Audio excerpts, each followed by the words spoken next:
याद होगा हमने कुछ बहुत ही बढ़िया वन वर्ड और टू वर्ड सेंटेंसेस सीखे थे, यानी कि ऐसे एक या दो शब्द जो अपने आप में क्या है, एक पूरा वाक्य होते हैं। आज हम हमारा लेवल और थोड़ा सा ऊपर करेंगे और आज हम सीखेंगे three word sentences. Hello everyone, मेरा नाम है अर्पिता शर्मा और हम सीख रहे हैं बेसिक कम्युनिकेशन इन इंग्लिश। आज इस वीडियो में हम सीखेंगे कुछ थ्री वर्ड सेंटेंसेस, यानी कि ऐसे तीन शब्द जो पूरा का पूरा एक वाक्य बनाते हैं। और ये वाला वीडियो मोस्टली मुख्यतः जो लोग ऑफिस जाते हैं या ऑफिस में काम करते हैं उनके बहुत ही ज्यादा यूजफुल होने वाला है, उनके लिए बहुत ही ज्यादा बढ़िया रहने वाला है। तो आइए जल्दी से शुरू करते हैं और हमारा सबसे पहला वर्ड है ब्रेनस्टॉर्म्ड ग्रेट आइडिया। यानी कि जब मान लीजिए आप किसी ऑफिस में काम कर रहे हैं और आपके किसी एम्प्लॉय ने या किसी ने भी एक बहुत ही बढ़िया विचार आपके सामने रखा जो कि आपको बहुत अच्छा लगा, तो आप उनकी सराहना करने के लिए कह सकते हैं ब्रेनस्टॉर्म्ड ग्रेट आइडिया।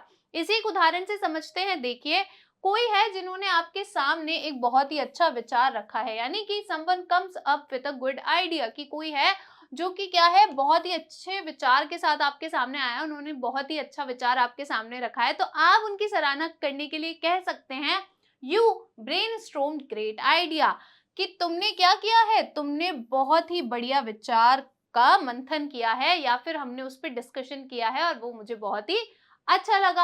आगे चलते हैं, हमारा दूसरा वर्ड है क्लाइंट प्रेज्ड वर्क।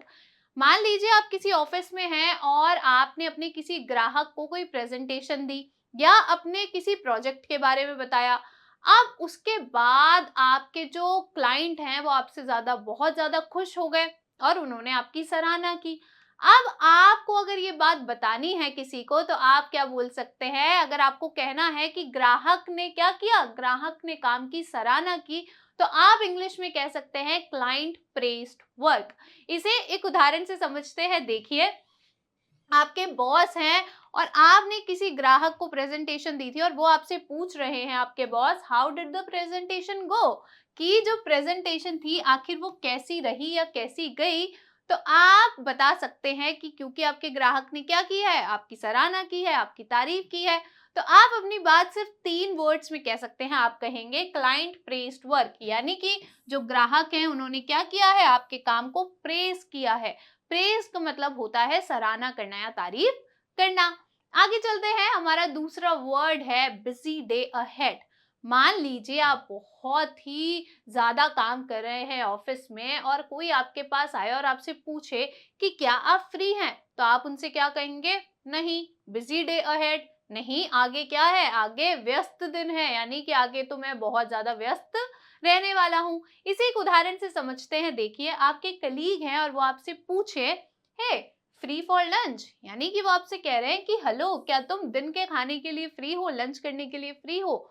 तो अगर आप फ्री नहीं हैं, आपके पास बहुत सारा काम है, तो आप उनसे क्या कह सकते हैं, सॉरी, यानी कि क्षमा कीजिए, बिजी डे अहेड, आगे क्या है, आगे बहुत ही व्यस्त दिन है या आगे व्यस्त दिन है। आगे चलते हैं, हमारा अगला वर्ड है मीटिंग एट नून। जब कोई मीटिंग दिन में होती है तो हम क्या कह सकते हैं कि दोपहर को मीटिंग है, इसे हम इंग्लिश में कहेंगे मीटिंग एट नून, कि दिन में क्या है, दोपहर को क्या है, दोपहर को मीटिंग है। एक एग्जाम्पल से समझते हैं। देखिए, आपके कलीग हैं और आपके पास पूछने के लिए आए हैं कि क्या आप कॉफी पियेंगे। वो कह रहे हैं, hey are you free to grab coffee around 11। अब दोपहर मान लीजिए 12-1 बजे आपकी मीटिंग है और वो आपसे पूछने आए, हे आर यू फ्री, क्या तुम फ्री हो, किसके लिए, कॉफी पीने के लिए, अराउंड 11 बजे के आसपास। तो अगर आप आगे बिजी हैं और आपकी मीटिंग है 12-1 बजे दिन में, तो आप क्या कहेंगे, सॉरी, क्षमा कीजिए, मीटिंग एट नून, क्या है, दोपहर को मेरी मीटिंग है या दोपहर को मीटिंग है। आगे चलते हैं, हमारा अगला वर्ड है टीम वर्क नीडेड। यानी कि जब आपको कहना हो टीम वर्क की जरूरत है, यानी कि टीम में एक साथ मिलके काम करने की जरूरत है, तो उसे आप इंग्लिश में कहेंगे टीम वर्क नीडेड। इसे एक एग्जांपल से समझते हैं। देखिए, आपके कलीग हैं और वो आपकी मदद करने के लिए आए हैं और आपसे कह रहे हैं, दिस प्रोजेक्ट सीम्स टफ, कि ये जो प्रोजेक्ट है, ये जो काम है, ये कैसा प्रतीत हो रहा है, ये टफ, यानी कि थोड़ा मुश्किल प्रतीत हो रहा है।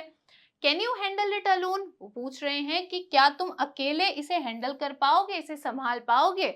तो अगर वो प्रोजेक्ट बहुत ज़्यादा टफ है, मुश्किल है और आप उसे अकेले नहीं संभाल सकते तो आप क्या कहेंगे? टीम वर्क नीडेड, कि किसकी ज़रूरत है? टीम वर्क की ज़रूरत है, साथ में मिलके काम करने की ज़रूरत है। आगे चलते हैं, हमारा अगला वर्ड है कॉफ़ी ब्रेक नीडेड। आप ऑफिस में काम कर के थक गए हैं, आप सुबह से शाम तक काम कर रहे हैं और आपको चाहिए कि अब थोड़ा-सा चाय नाश्ता हो जाए, है ना? और आपके पास कोई आए, पूछे कि तुम क्या कर रहे हो? तो आप बोल सकते हैं काम कर रहा हूँ, लेकिन किसकी ज़रूरत है? कॉफ़ी ब्रेक की ज़रूरत है। तो इसे आप इंग्लिश में कैसे कहेंगे? अगर आपको कहना है कि कॉफ़ी ब्रेक की ज़रूरत है तो आप कहेंगे कॉफ़ी ब्रेक नीडेड। आप क्या कहेंगे? Coffee break needed. एग्ज़ाम्पल से समझते हैं, देखिए आप थोड़े से कैसे घबराए हुए से, परेशान से प्रतीत हो रहे हैं और आपके कलीग हैं, आपके पास आए, बोले हे एवरीथिंग ऑल राइट। वो आपसे पूछ रहे हैं हेलो, क्या सब कुछ ठीक है? एवरीथिंग यानी सब कुछ, ऑल राइट यानी कि ठीक है। Need a hand with that, और वो आपसे क्या कर रहे हैं? आपकी मदद करने के लिए पूछ रहे हैं कि क्या तुम्हें एक हाथ की जरूरत है? किसकी हाथ की? उनके हाथ की। यानी कि हाथ की जरूरत हमें कब होती है? जब हमें कुछ काम करना होता है। तो वो पूछ रहे हैं कि क्या तुम्हें मदद की जरूरत है? तो अगर आपको मदद की जरूरत नहीं है लेकिन आप कॉफी जरूर पीना चाहते हैं तो आप क्या कह सकते हैं? आप कहेंगे नो, नहीं, बट, लेकिन, कॉफी ब्रेक नीडेड, कि नहीं मुझे मदद की जरूरत तो नहीं है लेकिन कॉफी ब्रेक की जरूरत जरूर है। आगे चलते हैं, हमारा अगला वर्ड है टेक इश्यूज अराइव। जब सिस्टम में, कंप्यूटर में कोई तकनीकी दिक्कत आ जाती है तो आप उसे क्या कहेंगे इंग्लिश में? आप कहेंगे टेक इश्यूज अराइज। आप क्या कहेंगे? Take issues arise. इसे एक एग्जांपल से देखते हैं। मान लीजिए कि आपके जो बॉस हैं वो आपसे पूछने आए कि उन्होंने आपको एक प्रोजेक्ट दिया था और वो अभी तक कंप्लीट क्यों नहीं हुआ। हाँ, है ना? और आपके तो सिस्टम में क्या है, कंप्यूटर में कोई थोड़ी सी दिक्कत आ गई है। अब उन्हें आप ये बात कैसे बोलेंगे इंग्लिश में? देखिए, आपके बॉस हैं, आपसे आकर पूछ रहे हैं why are you not able to meet deadline. वो आपसे पूछें कि ये जो अंतिम तारीख तुम्हें मिली है किसी भी काम को करने की, तुम इसे इससे कर क्यों नहीं पा रहे हो उस तारीख तक। तो अगर कोई तकनीकी दिक्कत आ गई थी सिस्टम में, अब वो तो आपकी गलती नहीं है, तो आप उन्हें क्या कह सकते हैं? सर टेक इश्यूज अराइज, कि सर तकनीकी दिक्कतें आती है, यानी कि सिस्टम में तकनीकी दिक्कतें आती है, इसी वजह से मैं अपना काम अंतिम तारीख तक नहीं कर पा रहा हूँ। आगे चलते हैं, हमारा अगला वर्ड है नीड एनी असिस्टेंस। जब आपको किसी से पूछना हो कि क्या किसी सहायता की जरूरत है तो आप इंग्लिश में कैसे बोलेंगे? Need any assistance. इसे एक एग्जांपल से देखते हैं। देखिए, आपके कलीग हैं और वो थोड़े से परेशान हैं। वो क्या कह रहे हैं? I am drowning in these reports, कि मैं ये जो रिपोर्ट्स हैं इसमें क्या कर रहा हूँ? ड्राउनिंग यानी कि डूबा जा रहा हूँ। मतलब कि मुझे इतना काम करना पड़ रहा है, इतनी सारी फाइल्स है मेरे पास कि ऐसा लग रहा है मैं इनमें डूबे जा रहा हूँ। तो आप उनकी हेल्प करने के लिए उनसे क्या कहेंगे? नीड एनी असिस्टेंस, यानी कि आप उनसे पूछेंगे कि क्या किसी सहायता की जरूरत है। और अगर उन्हें सहायता की जरूरत है तो वो आपको कैसे जवाब दे सकते हैं? तो आप कैसे जवाब देंगे? यस, हाँ, आई नीड असिस्टेंस, हाँ मुझे सहायता की जरूरत है। आगे चलते हैं, हमारा अगला वर्ड है अप्रिशिएट योर इनपुट। जब आपको किसी का विचार अच्छा लगे, किसी की कही हुई बात अच्छी लगे, उनका इनपुट अच्छा लगे, तो आप क्या कहेंगे? कि मैं तुम्हारे इनपुट की क्या करता हूँ? सराहना करता हूँ या करती हूँ। एक एग्जाम्पल से समझते हैं। देखिए, आपके कलीग हैं और उन्होंने कोई विचार आपके सामने रखा, उन्होंने कोई सलाह आपके सामने रखी किसी प्रेजेंटेशन के लिए। उन्होंने कहा here's my suggestion for the presentation, कहते हैं कि ये मेरा सजेशन है प्रेजेंटेशन को लेकर। तो अगर आपको उनका जो प्रेजेंटेशन का सुझाव है, जो उन्होंने सलाह रखी है, वो पसंद आए, तो आप क्या कहेंगे?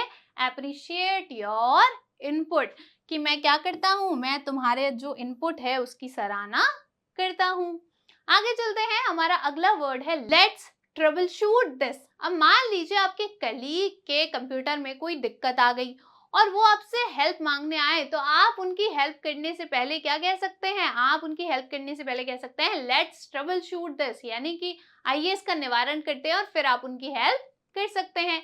एक उदाहरण से समझते हैं। देखिए, आपके कलीग हैं और वो कहें I am stuck on this specific task, कि मैं ये जो टास्क है, ये जो निश्चित टास्क है उस पर अटक गया हूँ, यानी कि कोई दिक्कत आ गई है और वो उस पर अटक गए हैं, वो आगे नहीं बढ़ पा रहे हैं। मान लीजिए मैंने कहा जैसे कंप्यूटर में कोई दिक्कत आ गई, अब कंप्यूटर हैंग हो गया, ठीक है, अब वो आगे अपना प्रोजेक्ट नहीं बढ़ा पा रहे हैं, तो आप उन्हें क्या कहेंगे कॉन्फिडेंस के साथ? लेट्स ट्रबल शूट दिस, कि आइए इसका निवारण करते हैं, इसे ठीक करते हैं। आगे चलते हैं, हमारा अगला वर्ड है स्ट्रॉन्ग टीम एफर्ट।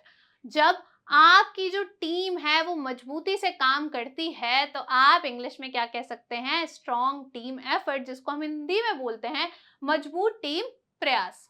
इसे एक एग्जाम्पल से समझते हैं। देखिए, आपके बॉस हैं और आपकी प्रेजेंटेशन बहुत अच्छी गई और आपके बॉस आपसे आके पूछे कि आपकी ये जो सक्सेस है आखिर इसका राज क्या है, और वो आपसे कहें wow that project went incredibly smooth, कि वाह ये जो प्रोजेक्ट था ये तो बहुत ही बढ़िया गया, बहुत ही एकदम मक्खन की तरह तुमने पूरा कर लिया।